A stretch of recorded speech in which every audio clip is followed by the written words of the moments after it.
বাংলাদেশ ওয়ালারা যারা লাফায় খুব এই করব ওই করব, এই যে বাঁধটা দেখতে পাচ্ছ তো, যে বাঁধের উপর দিয়ে যাচ্ছে এইদিকে কিরকম জমিয়ে রেখেছি, অস্ত্রের থেকে প্রচুর ধার দাদা। একটা ভেঙে দেবো, সেটা ভেঙে দেবো পুরা। নজল খুলে দিলে না কোথায় গিয়ে হারিয়ে পড়বে কিচ্ছু খুঁজে পাবে না তোমরা। তো বেশি লাফিও না, নজল যদি ঠিকঠাক মতো খুলে দেয় না, এগুলো এখনো ভর্তি হয়নি, দেখেছো তো, শুধু ওই মাছ দিয়ে যাচ্ছে। এটাই হচ্ছে সেই তোমাদের জন্য রাখা অস্ত্র, যার নাম হচ্ছে ফারাক্কা বাঁধ বা ফারাক্কা ব্রিজ, যেটাই বলবে। তো এখনো পর্যন্ত দেখতে পাচ্ছ নজল খোলাই নেই, সব বন্ধ করে রাখা আছে।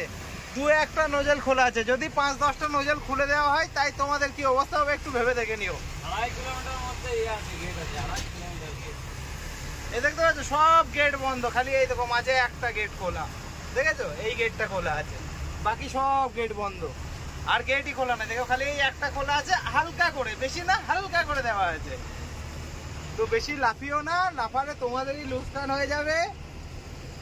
আবার এদের একটা নতুন ব্রিজ বানাচ্ছি আমরা, যেটা নাকি জাপানকে কন্ট্যাক্ট দেওয়া হয়েছে আমাদের।